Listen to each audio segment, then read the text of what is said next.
Vamos lá. E como Vicente e eu não pudesse... nós estamos, só para fazer uma recapitulação, nós estamos na parte em que o Alfredo e a Ismália estão falando da soproterapia, que é uma metodologia ainda não tão conhecida aqui na Terra, todo o potencial dela, aqui na Terra no plano físico, né? E agora vamos continuar. E como Vicente e eu não pudéssemos ocultar a perplexidade, Alfredo considerou: isso não é novo.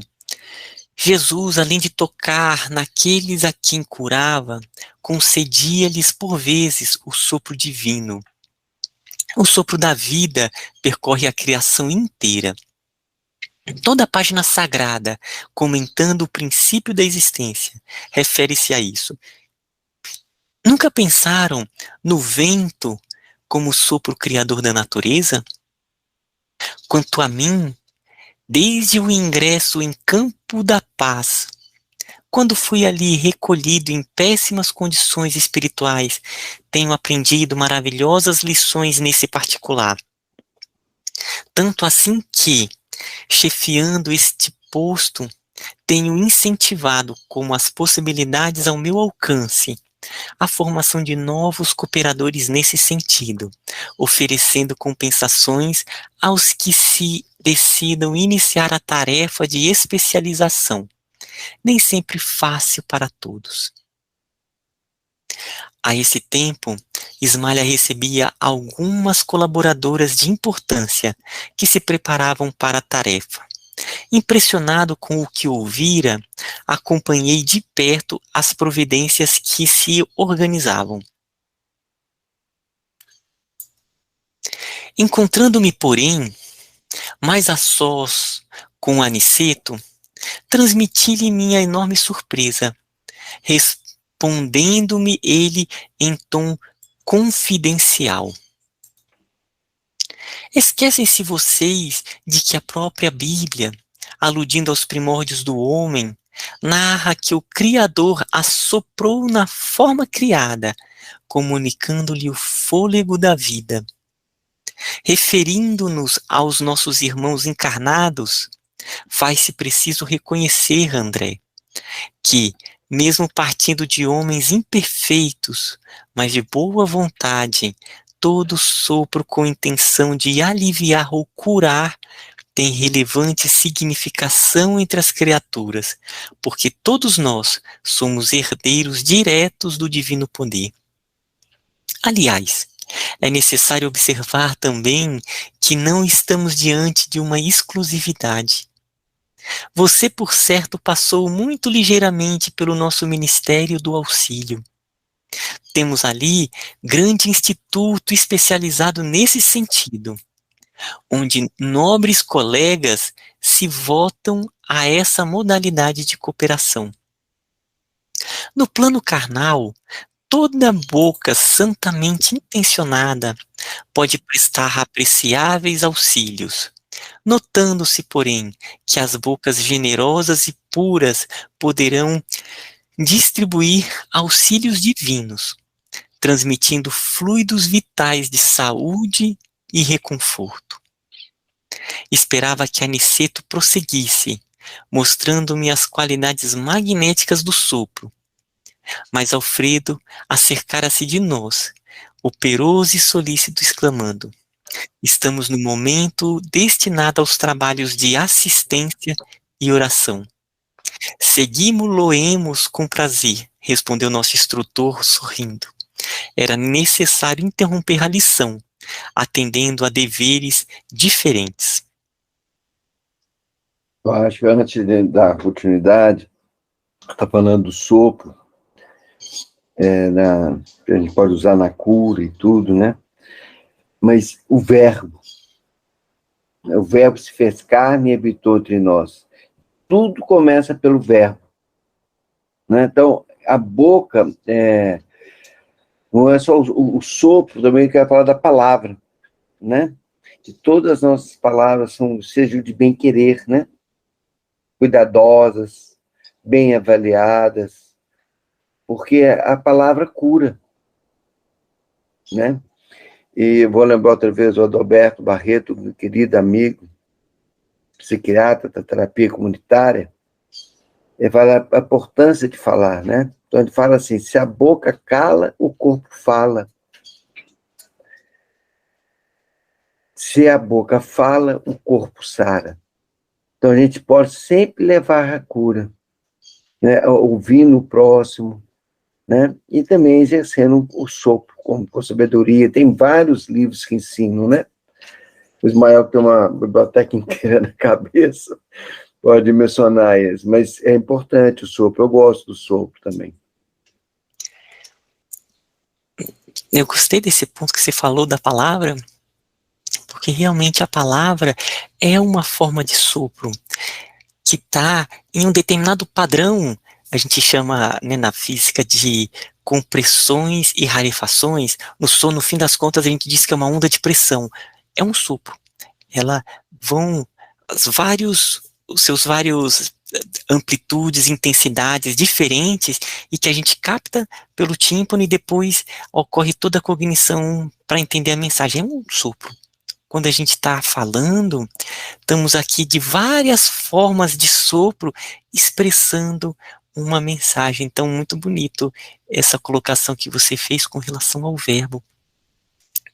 E eu vou também colocar um outro aspecto do sopro, que é com relação ao vento, que ali fala do vento, essa característica de nos abrirmos ao vento e entendermos a mensagem do vento, a energia dele.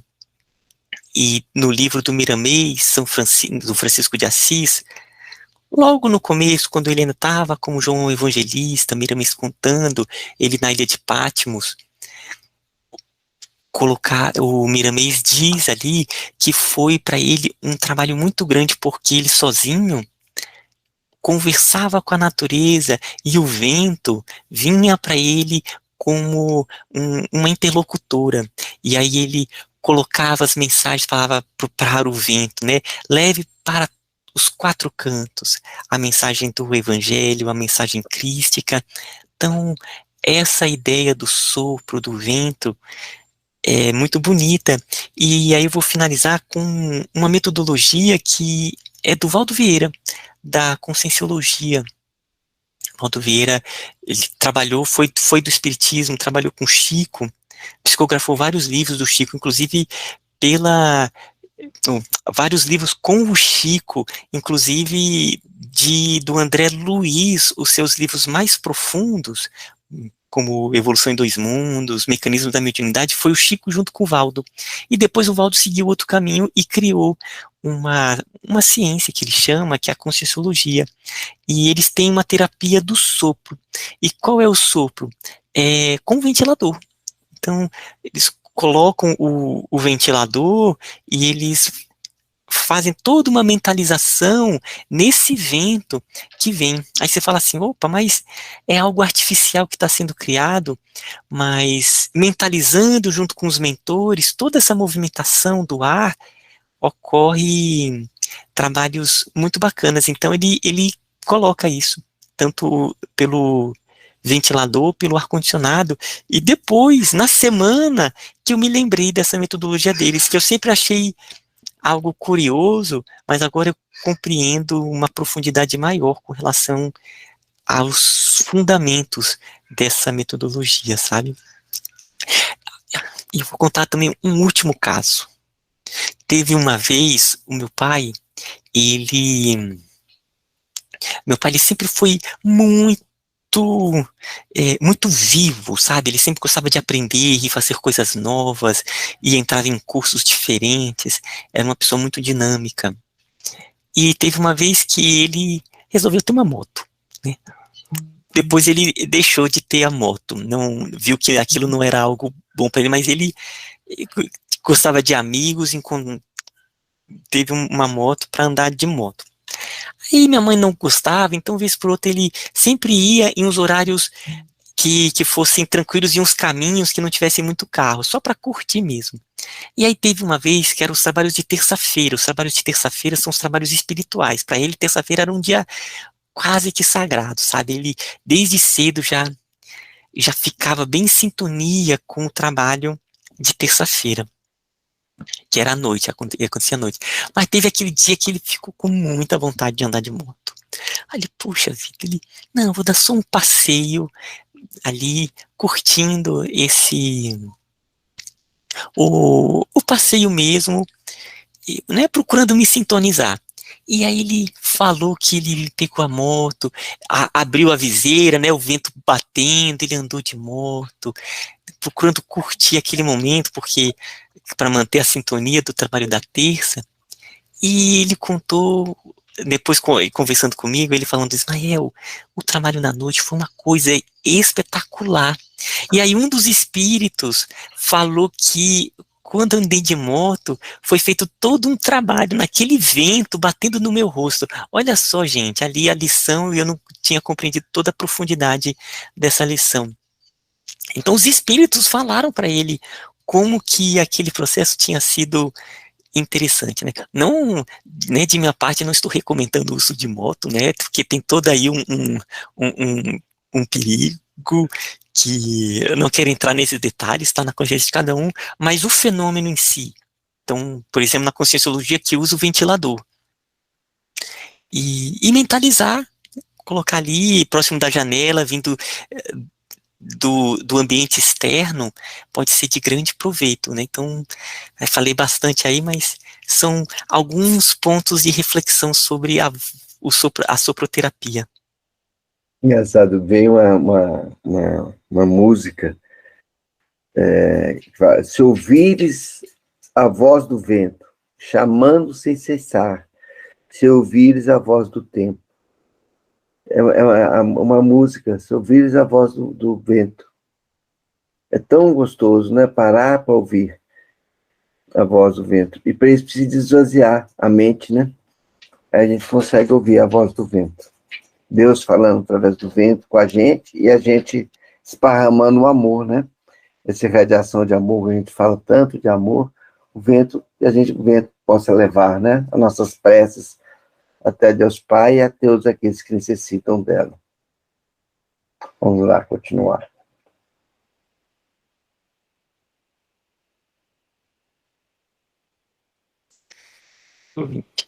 Defesas contra o mal.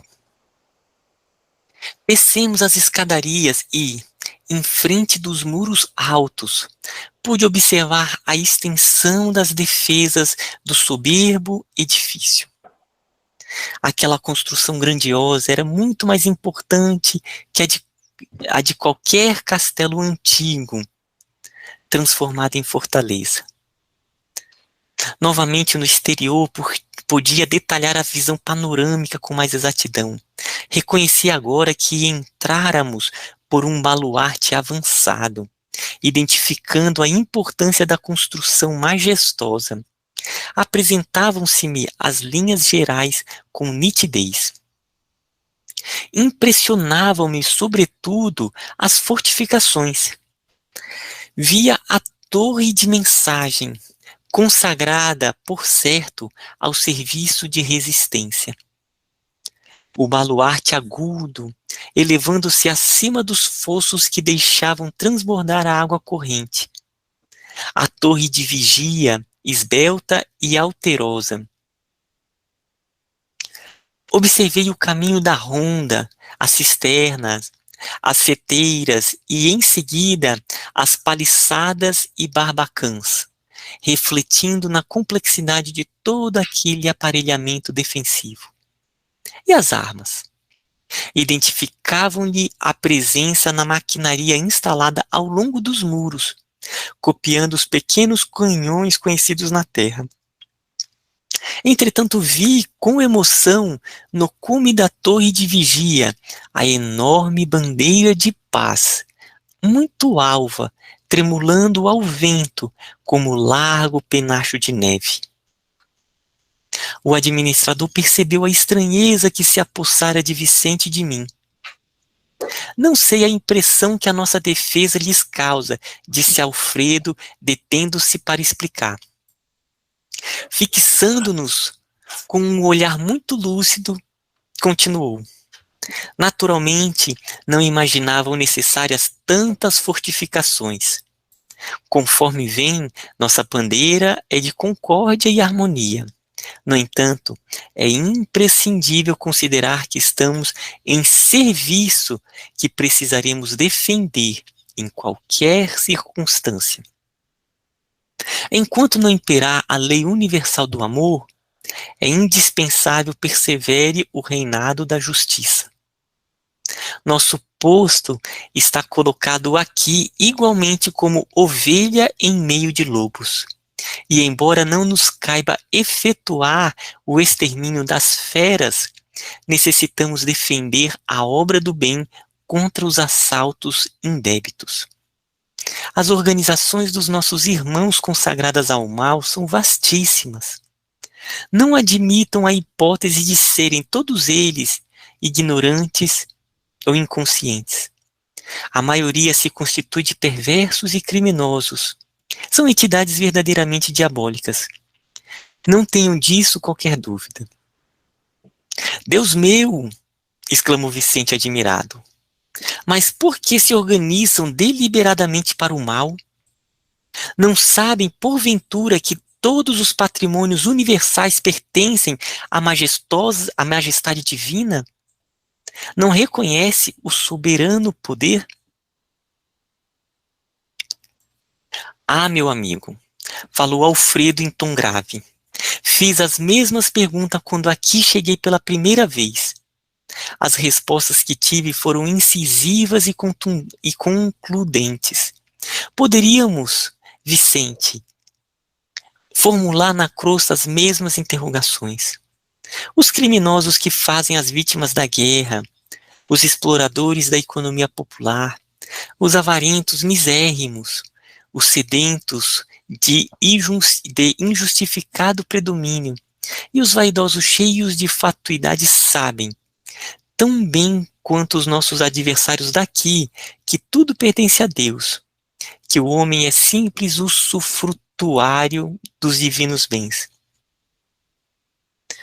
Não ignoram que os antepassados foram chamados à verdade e a contas pela morte, e que eles seguirão os mesmos caminhos.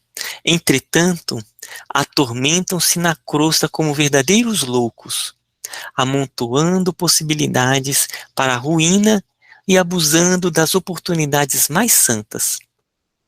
Aqui se verifica a mesma coisa.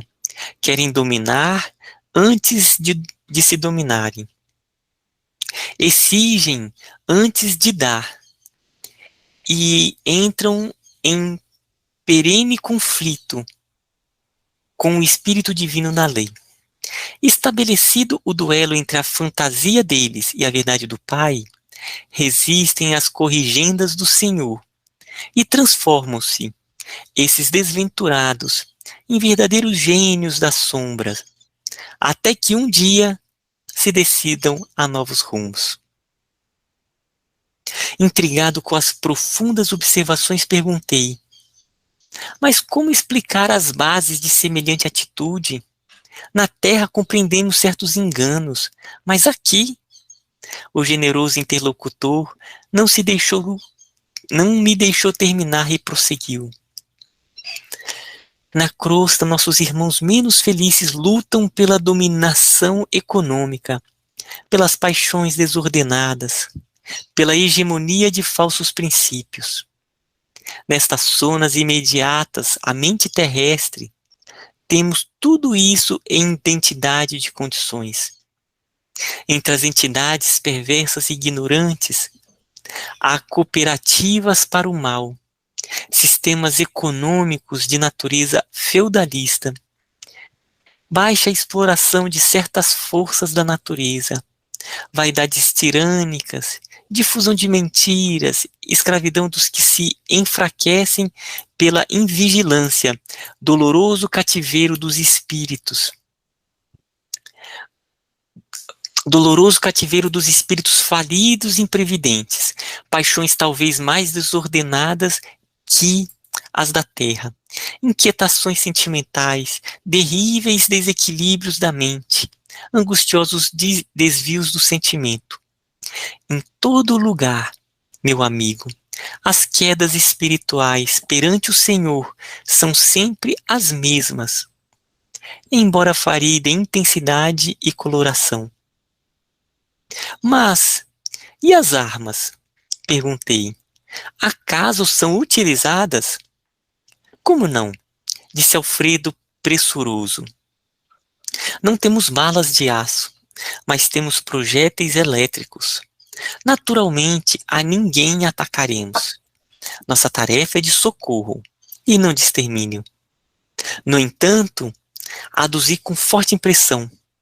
Qual o efeito desses projéteis? Assustam terrivelmente, respondeu ele sorrindo.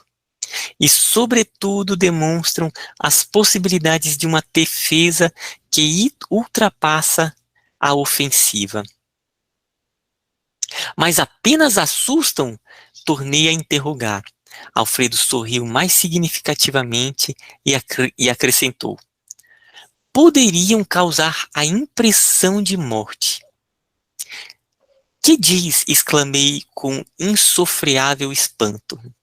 O administrador meditou alguns instantes e, ponderando talvez a gravidade dos esclarecimentos, obtemperou.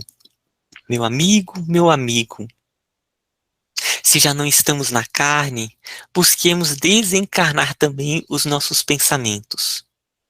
As criaturas que se agarram aqui às impressões físicas estão sempre criando densidade para os seus veículos de manifestação, da mesma forma que os espíritos dedicados à região superior estão sempre purificando e elevando esses mesmos veículos.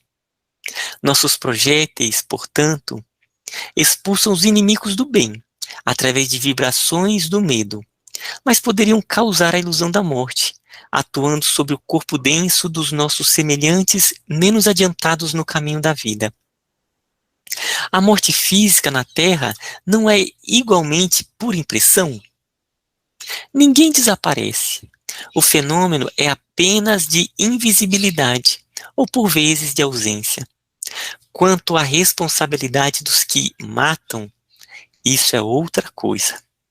E além dessa observação, que é da alçada da justiça divina, temos a considerar igualmente que nessa esfera o corpo denso modificado pode ressurgir todos os dias pela matéria mental destinada à produção dele, enquanto que para obter o corpo físico, almas há que trabalham por vezes durante séculos. Vamos só conversar um pouquinho para a gente, que vai terminar aqui, né? E nós temos as nossas armas, os nossos canhões? Sim, né? É a oração. É o verdadeiro canhão, né, de energia.